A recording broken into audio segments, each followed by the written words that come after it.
Ladies first. Please, my sister, introduce yourself and tell me what you do. Okay, good afternoon everyone. My name is Sheila Nortley. I'm a producer and screenwriter. I've been producing since about 2005, 2006 and working with Nosa. I'm currently working on a new film project which we'll be shooting in a couple of months as well. Wow. Good afternoon everybody, thank you for coming. My name is Nosai Beladian and I'm a director, filmmaker. I've been directing for the past 6 years. 76 years? 7 or 6. Okay. Have a seat, have a seat. I'm gonna have a seat. I've got some questions here for you guys, and I'm just going to ask a few questions, then we're going to open it out to the floor, because I'm sure the floor has a lot of questions to ask. First and foremost, Ravenosa,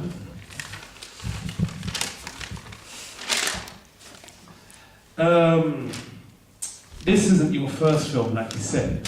No. Right, so you've had quite a few short films, and this is your first documentary. It's actually my second documentary. Okay, Yeah. so let me just run through a couple of your films. The Hydra, Stick to the Script, The Prayer, Reparations for the Soul, Dream Journal, and Rediscovering Maggie Walker. And there's also the importance of Black history, what we've just said. Now, the Hydra won Best Film at the BFM Awards. Tell me a little bit more about that.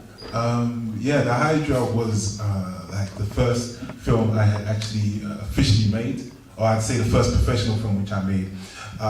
It was a film which came out of me going to university and not seeing or not doing what I wanted to do in terms of film. So I just decided, okay, I'm going to make this film, which was a neo-noir set on an estate block. And I got together with a couple of my friends, one who's not here and the other one who is here. And together we made a Hydra and won Best Film at the BFM Awards. It was the first time actually I'd seen my film in front of an audience, and to have it seen there and to see people react to it just made me realise that this is definitely what I want to do. Okay, brilliant. And Sheila, you've made films as well. Could you tell us a little bit more about that? Yeah, again, my first professional film was The Hydra, which I worked on as producer with Nosa back in 2008. And similarly, when that won the award for Best Film, I think it just kind of emphasised for us how much our voices could be heard and how much people would appreciate what we had to say. So from there, I just went on to produce quite a few short films, Victim, a film called Zion, which won Best Screenplay at the Spartan Lenses Award last year in Norfolk, Virginia. A film called David is Dying, which is a feature film I worked on as a production manager. And that explored, it was a psychological thriller about a young man who finds out he's got HIV, he's HIV positive. So that was quite very interesting as well. Yeah, there's been quite a few bits. I think that deserves a round of applause. I'm feeling quite old now, young talent. I've got to step aside and do the best to promote these guys. So, question for both of you, starting with you, Sheila. How long have you been making films and documentaries? Films and documentaries, I'd say I started that when I was doing my A-levels. So when I was about 16, 17, I first made my first kind of short film. 2 years ago? Yeah, let's say 2 years ago. And that's when I started. But before then, I'd always been writing stories, poems, books. For me, writing was the most easy way for me to express myself and, you know, let what I had inside out, basically. And the same question for you, brother. Yeah, I guess like Sheila, creativity's always been a thing which I've had and been working on. I lived in a high tower block, so we didn't have a garden, so I would, you know, sort of come up with ideas and draw cartoons and comics and storyboards. My first actual film was done in college, and for my A-levels, it was a terrible film which is never going to see the day of light. And yeah, from there we started making films. Okay, so who inspired you both in terms of making films and It's a double-barrel question. What is your favourite film, most favourite film ever? You've got the mic. Okay, my most favourite film ever. Or who inspired you that's both? hard. Who inspired you both then? Who inspired you? Okay. I'm inspired by, just this general talent, to be honest.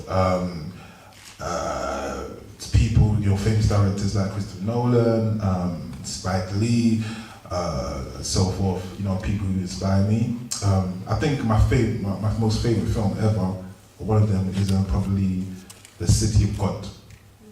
Yeah. Okay, I've seen that, yeah, great film. Sis? I would say for me, my inspiration comes from people that I've met and real stories around me and real experiences. Everyone that I meet, I'm fascinated by their story and what they have to contribute and what they've been through and how that's developed them as a person. So I'd say reality, real life, and a lot of the time, as cliche as it sounds, it comes from the creator, because sometimes I don't even plan to start writing and something just drops in my spirit and I just can't, it's like my fingers are possessed and I'm just typing and I don't know what's coming next. It's literally just coming from outside of myself, or inside of myself, I should say. And your favourite film? Off the top of my head, I say Once Upon a Time in America. Yeah. So Once Upon a Time in America, because it shows a young man's journey from obviously being a child all the way to adulthood, and as I said, I'm really inspired by real life stories and experiences and watching people change and grow. Okay, brilliant.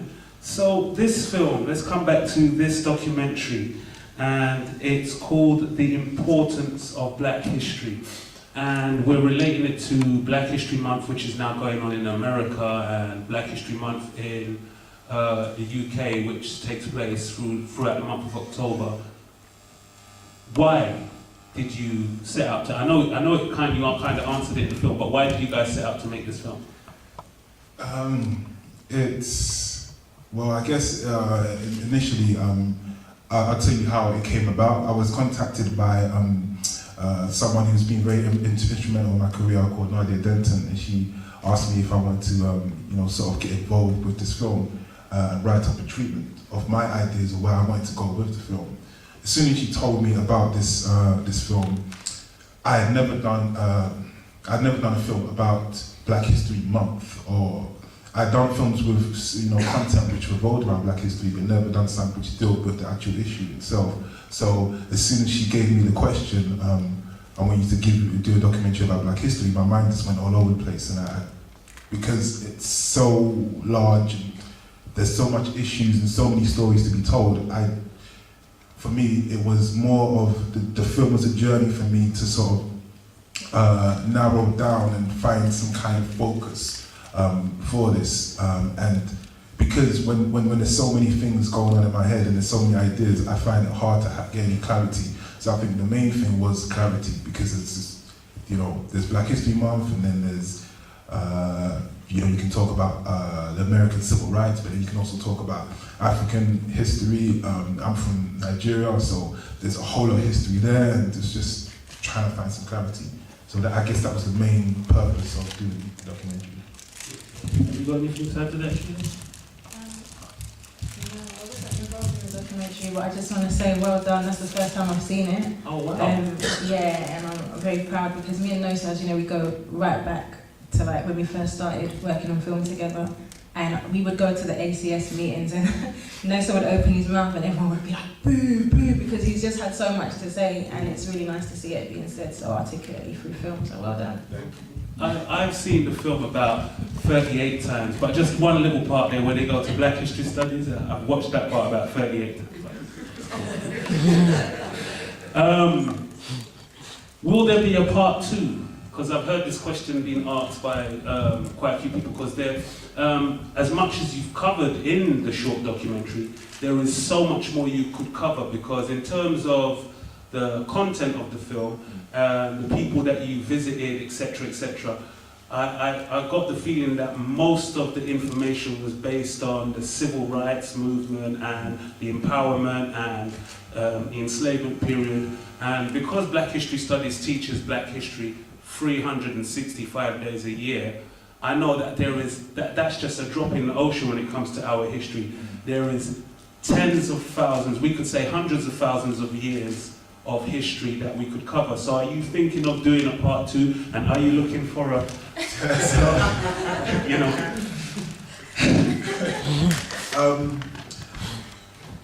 To be honest, I think that the whole sort of process of me getting this film, and I think the person who sort of suggested it to me, Nadia, did it for a purpose. So actually making that film has really changed, you know, my sort of perception in terms of what my filmmaking means and what my storytelling means, and it's actually sort of changed the direction I'm going in. So I think first and foremost, all of the information which I got from people in that film will influence my filmmaking in the future. And then also, as well, you know, if you just, I'm sure you're aware of this as well, but throughout the whole of the filmmaking, I could, you know, I think I took up to about 15 hours of footage. I had to bring it down to a 30-minute documentary. So there's so much footage that's still there, which I, you know, want to sort of rework and use in different things, so forth.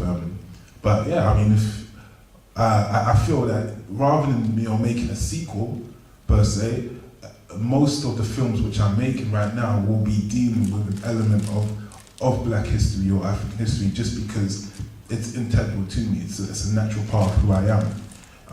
So yeah, it's just part of filmmaking. So I mean, if you want to do a sequel, Sheila, you know, if you want to take it on, then it's fine. But I mean, yeah, it's just a part of me now. So.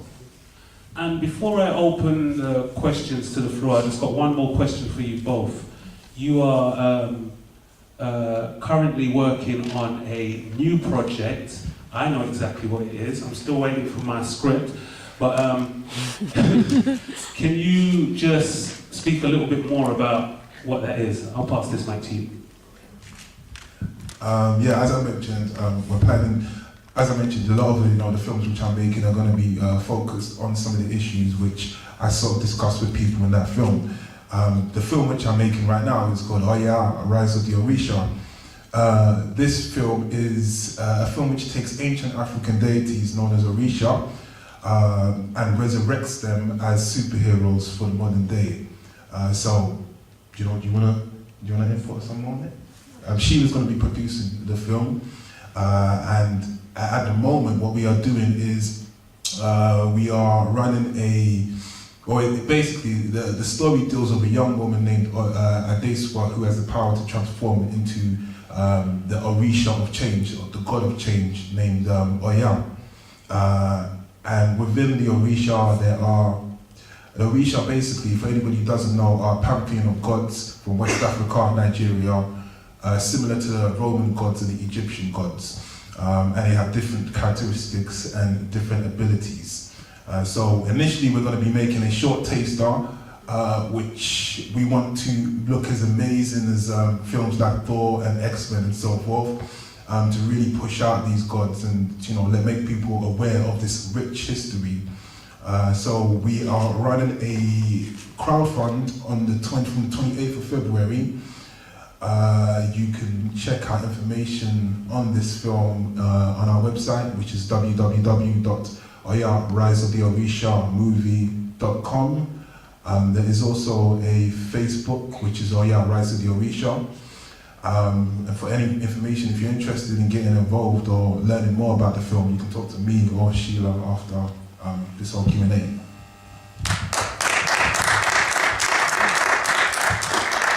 So we're going to open it to the floor, and what I want to see is hands, loads of hands with questions, and the lovely Tara will get around to you with a mic. So wait for the mic when you put your hand up. Here's one here at the front, there's two. So number one, number two, yeah. Hi, I've got a question about the state of history taught in schools in the UK in general. Because recently in the paper they were talking about how they wanted to take Mary Seacole out of the whole curriculum. And I was talking to a number of other people who said that in general, history in schools is quite terrible here in the UK because they only focus on World War II and that's about it. And I was talking to somebody who was really shocked when I was telling them about the Biafran War in Nigeria, and they didn't have any idea about it, and we basically came down to the fact that because the British were involved, it was not a good look for them, and so they basically have wiped it off the general public's knowledge. Or do you think that we've got like a real battle on our hands in terms of improving history in general, let alone Black history? Yeah, I mean, I definitely agree with you on that. I think I was discussing with someone as well the other day.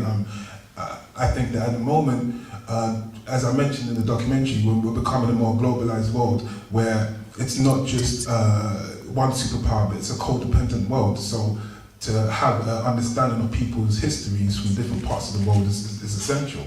And I think, I don't know how it is across the world, but I can definitely agree with you in the UK, and especially within the public school system, it's very narrow what they teach. And I think it's essential to sort of give these young people the best opportunities possible growing up. I know I didn't get, and I guess, I guess the school system is still not doing it at all.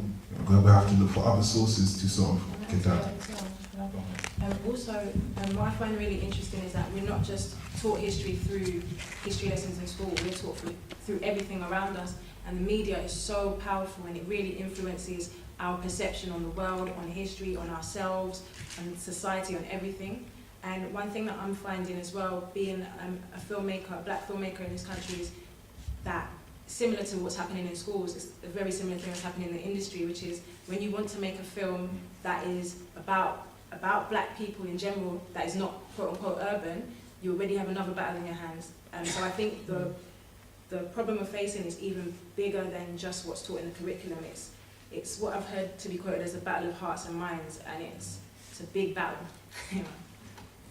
I just want to add to that as well. I just think it's essential that when we are, I think we as filmmakers have realised that we have like a role to play in education of young people, and rather than making it dry and boring, that's why I decided to make these, for instance, these called superheroes, because it's something which people can engage with, and it is a little bit exciting and entertaining.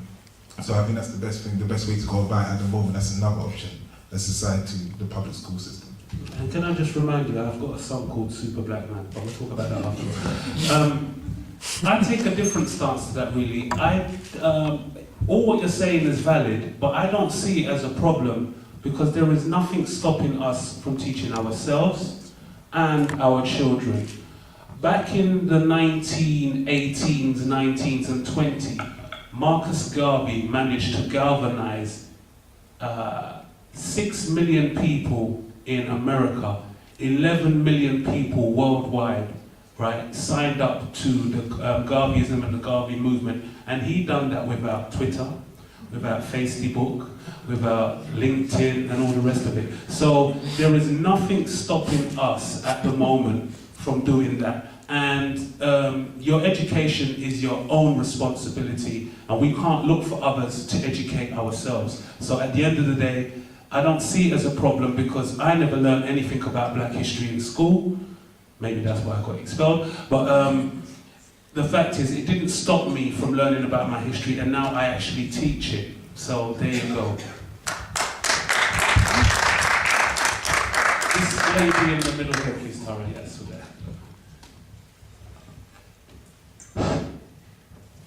Well, first of all, I really liked both films, but after seeing the first film, I was left with a question, and during the intermission I was telling my husband why they don't mention Malcolm X when they talked about 4 icons, and your film actually gave me the response I was looking for, because there was mention, and there was a little explanation of why in the United States it felt too sanitized when they talked about the 4 icons. Malcolm X inspired millions of people around the world, black or white or whatever you call us. And I would like to ask, why is that silence and no mention of Malcolm X in the first film? If you could explain it, it's someone else's film and another country and their value system. And secondly, I'm not sure whether it is my visual seeing in your film. I always regard history as something to learn so that we can understand present day better. not history, learning about history and the past for the sake of learning what happened in the past, but to understand what's going on now, and as you said, in the global codependent world better. I'm looking around now, and I'm seeing recolonization of Africa, what happened in Mali, uranium hungry France sending troops, complete media blackout going on. So we don't see how many civilians are being killed, amongst them thousands, I would say at least hundreds of civilians, Tuaregs. So I don't know what's going on. There was a very silent coup took place in Ivory Coast, and Libya fell to the, in my view, imperialist powers. So I always would like to see history linking with present so that we can understand what happens globally much better. And I felt, maybe it is my wishful seeing, that there was a glimpse of that connection. Am I correct? Yeah, I mean, for the first, second question second point you made, there was a man, Hakim Ali, who said that history is not something dead. So history is what we create, and that's what's important about learning history. Hopefully history is taught in that way. So I totally agree with you with that second point. Is there anything you want to say on the second point? No. Yeah. And for the first point which you made, which was about Malcolm X, I feel that, personally, I feel that it's because, you know, anybody who has that kind of radical attitude which can upturn a system, you know, the establishment doesn't want to see that. And I feel, you know, that they're comfortable with an energy which is more palatable to their needs and their designs. And Malcolm X had that energy, and I feel that if that energy is sort of released in the education system, I mean, I know as a youngster, I definitely was more attracted to Malcolm X's theologies, just because it had that energy which I had.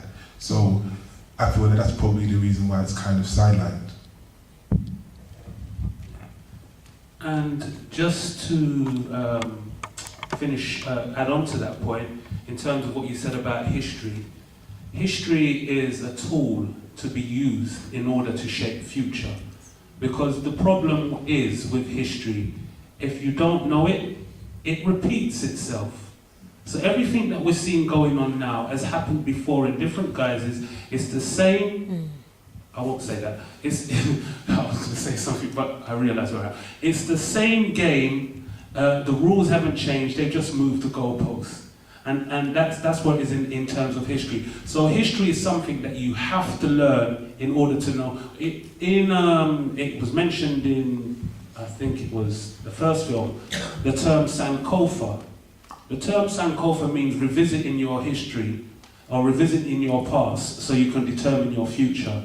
And that's one of the great things about history. If you know the history, you can sometimes see what's going to happen before it happens.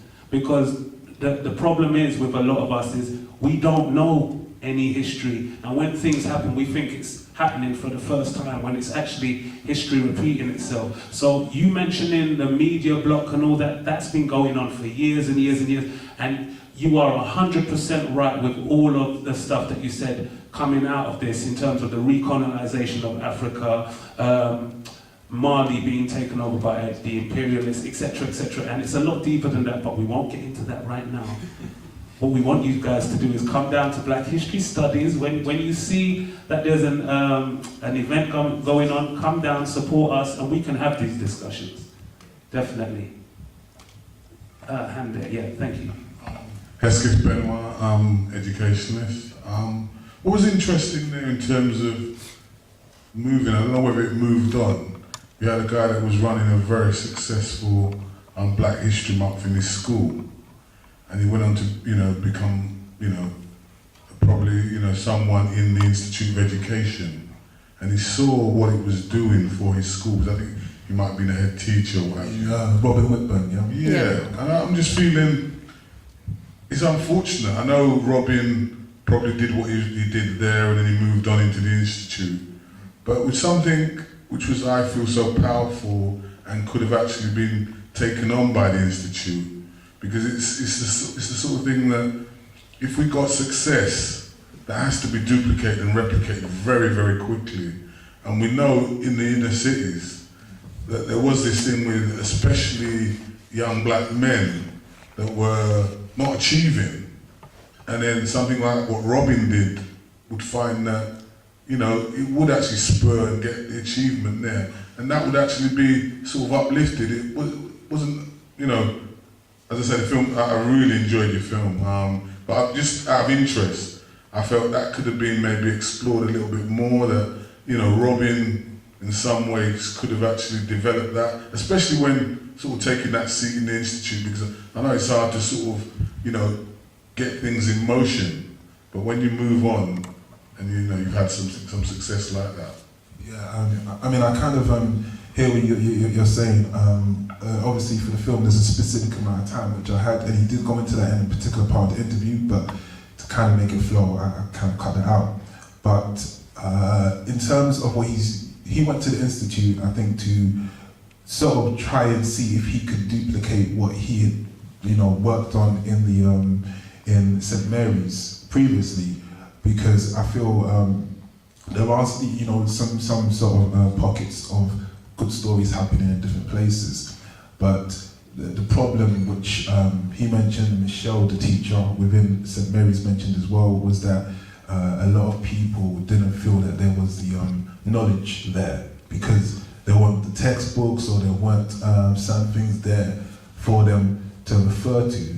A lot of teachers didn't have the knowledge, A, and B, you know, didn't have the passion to go and sort of find out stuff through alternative methods. So the point of the Institute of Education, or what he's doing at the Institute, I think, is to try and educate graduates and potential teachers so that they can go out and, you know, build this up more. Because within the education system, you do have the space to teach what you want. You're not specifically tied down to strict subjects you have to teach. So the teachers have the knowledge that they can then put that into the system and into the class, but it's about them having that knowledge in the first place. Yeah, and just to add to that, because a lot of people saying, oh, we need black history on the curriculum, blah, blah, blah. It's there. It always has been there, and since, I think it's 2002, they changed it and widened the scope so it can involve more things. The problem is that, one, we're not demanding what we want taught, and two, the teachers that are teaching black history within the curriculum, there is scope within the curriculum to teach ancient Egypt right back from the Old Kingdom period. There is scope to teach the civil rights. There is scope to teach everything from 10,000 years back right up to it. But the problem is the teachers, like you said, brother, are comfortable with what they're teaching. So they teach ancient Egypt from the New Kingdom period, and then they teach the civil rights, and then that's it. They teach slavery, which is not our history, by the way, but that's another story completely. And the fact is, the teachers are comfortable where they are teaching. They don't have to take on anything else. And the parents who have the power are not demanding what they want their children to be taught. So at the end of the day, if we're not doing anything about it, we have to do it for ourselves. I see a hand, I see two hands, good. There in the middle, lady in the middle, up there in the middle, and then the brother there. Yeah.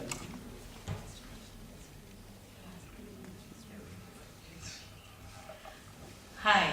Hi. My name is Mane. I've run a black bookshop in South London and closed it. And the response to the black bookshop was amazing from black parents, but not from the education authorities. I think one of the words that has been missing this evening and perhaps was there in the first film was racism. We face huge racism in this country, and I think it is time we acknowledge it. When you say that black history has been missing from the curriculum, it is deliberately so. I have been in that system for over 35 years, and I can tell you that we have fought like mad to try and get that put on the agenda, and it is deliberately not being done. And I think it is time that we as black people living in this country face that fact and come together as black and Asian parents to fight the system, because it is actually having very long-term detrimental effects on our people. I'm now part of an organization called Black and Asian Therapists, because I've become a therapist now. And we are fighting it from the other side. And we have formed this organization purely because in our training programs, when we were trained as therapists, it was the same story. And we are fighting to get the whole issue of black teaching that has been missing in our schools and our colleges, in the training programs for therapists in this country. And it's still not happening. The people who qualified 30, 40 years ago and the people who are qualifying now, today, are having the same issues. And we need to come together and do something about it. As a black therapist, and I call myself black, I'm Asian, it is a political identity that I have. I see that in my black clients. And the relief on their faces when they see somebody that they can identify with. And I assure you that the damage that is being done is starting right from our nursery schools. And I think it is about time all of us who are not just black, but who are concerned about the educational system we've got in this country, do something about it. Because it's been going on for a very long time. Thanks.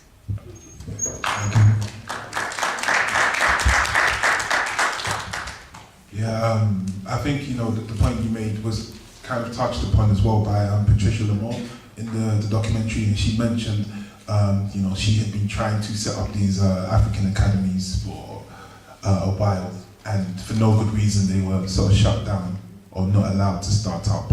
So I guess at the moment, we live in a digital age, as Mark mentioned. Marcus Garvey organized however many millions of people before there was Twitter, before there was Facebook and so forth. So we have the tools now to come together. I guess it's just a matter of doing it, or someone starting it. Can I say as well, in terms of the free school movement, there was a free school movement a couple years back where people could put in applications to run their own free schools. I know of about 7 black organizations that done proper applications for free schools, and all 7 of them got turned down. And that just goes to show you that there is issues with the fact that, but like I said it before and I say it again, we can't wait for anybody to teach our children. There is the scope to teach it ourselves. And don't say that we haven't got any money. We have more than enough money. When we just, I have a good brother, his name is Akala, he's a great musician, and me and him always have this conversation, and he said, all we would need to do as a people is don't pay get rid of our TV, and don't pay our TV license for 1 year, yes? Now I know that there is 1.2 million black people in England paying, and if it's just 1 million of them paying £149 for their TV license. Can you see that's £149 million? We can do a lot with that money. We can set up our own institutions. Because the television isn't representing us in a positive light, so we have to start thinking about what we're doing and stop playing into the system, paying into the system and playing the games. And fund the film. And fund films like this. And Phoenix will bring us in to show it, and this room should have been filmed, but there you go. Tara, go ahead. Oh yeah, and just to add to that as well in terms of the films is, again, just as black filmmakers, obviously we are kind of, especially with films like Oya, we are really going against the grain, and there's a lot of, in the industry that we're in, like there comes a point where you do have to make a certain decision, because the films that are being funded at the moment, as the lady rightly said, there is an intentional decision being made about how black people are portrayed in the media, because it's so powerful. If you're telling people who don't really know much about themselves, this is who you are, this is what is beautiful, this is what is ugly, and that's it, just take it or leave it. And there's millions and millions and millions being invested in this industry in terms of media, marketing, and so on and so forth. So, like, you have to make a decision at one point in your career where you say, I can't make that film. If I'd ever told you, Mark, the film that I was asked to make, and oh my God. No, go ahead. We still have a little bit of time, right, Tara? Tiny bit. Okay, go ahead. I don't know if I can. Go But what I will just say is, the role, it's a predominantly white film, you know, the lead cast are white, and the role of the black man was, let's just say, degraded, to say the least. He was not only the clown, he was the one that kind of got humiliated. There was obviously a sexual element as well of his humiliation. And knowing as a black woman, which, to be honest, I don't know as much black history as I should, but just knowing the connotations and the presentation of the black male in the Western world and the Western discourse, I just thought there's no way. And then they wanted to offer this role to one of the most esteemed black British actors in the world. And I said, there's no way I can do that. I don't care how much money is involved. I would not degrade that man or any other black man to take on such a humiliating role. And they said, well, why are you thinking so deep? It's just funny. And I was like, no, it's not just funny. It's I see loads of hands. Go ahead, brother. Thank you. I just want to take issue with a previous point that you made with regards to the fact that black history is part of the curriculum. Mm-hmm. That we obviously have to teach ourselves, and charity begins at home, so we obviously have to educate ourselves. But there isn't anything wrong, or there isn't an issue in demanding a better quality, better teaching for black history within schools, because the vast majority of us, this isn't just black people, this is everyone, have to use this system. So it's only right that we demand it's authentic and it's quality, and it's delivered in a way that is accurate. Most of the black history I was taught was self-taught and taught at home. It wasn't in school because, well, you can't rely on schools, but that isn't to say that it shouldn't be better anyway. There's another issue with Black History Month, which I find condescending and patronizing, because it's insulting really to try and put the history of an entire continent, the history of an entire group of people into 1 month, and the month is ridiculed in itself anyway, so I don't think it does enough. But I just think we obviously need to demand more, and it needs to be accurate, and that obviously starts at home, but our schools and the system itself, it's almost as if it's deliberate, because if you really were to start teaching everyone about what the atrocities that have gone on, I personally think it would be dangerous. So it's a deliberate ploy to pacify people, if you like, to teach them enough, but not more. To teach them that, yeah, this is what happened, but we're not going to reveal everything. Because if loads of black people, loads of kids had the identity, and that's where the problem is within our community, is the knowledge of self, I personally feel, has been robbed. And it continues to perpetuate itself because we don't have that sense of pride, we don't have that sense of self. And the education system is critical in providing that lack of self. So we obviously need to all become a lot more aware, and we need to demand that vast improvements are made.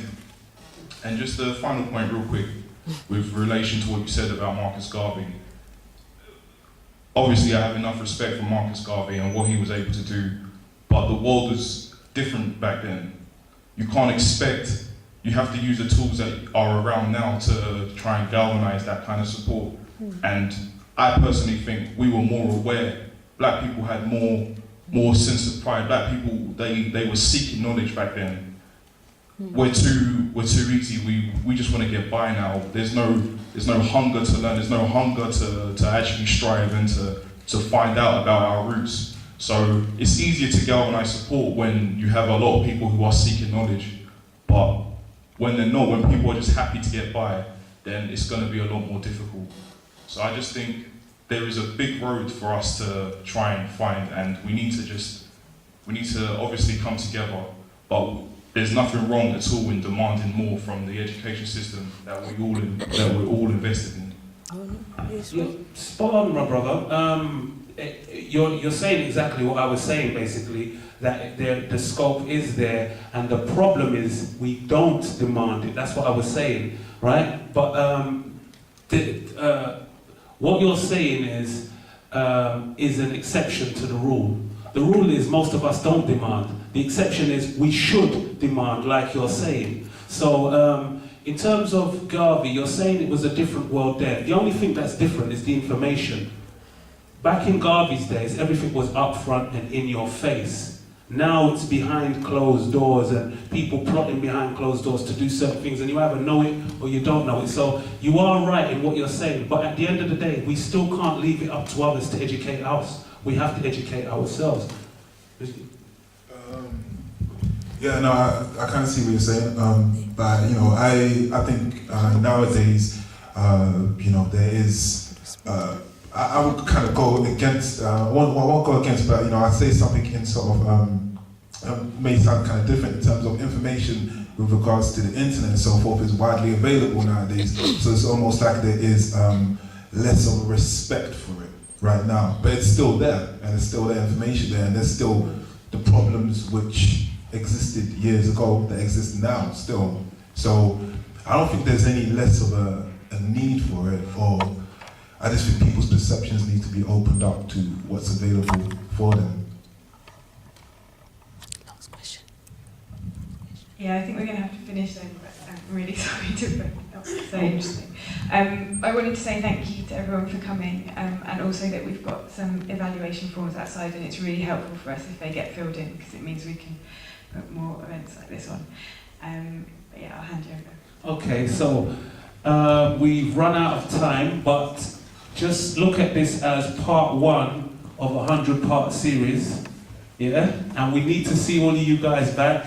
Bring 10 people with you so we can have this arena full, and also make sure you sign up the evaluation forms, because it is important that you do that. By signing it up, then Phoenix Cinema can go back and get the funds needed to put on more events like this. And also, if you haven't signed your name on Black History Studies mailing list, please do so, because we can have this conversation in different forums. Thank you very much. Give yourself a round of applause for coming out. Give a round of applause to my distinguished guests, and we'll see you soon. Bye-bye.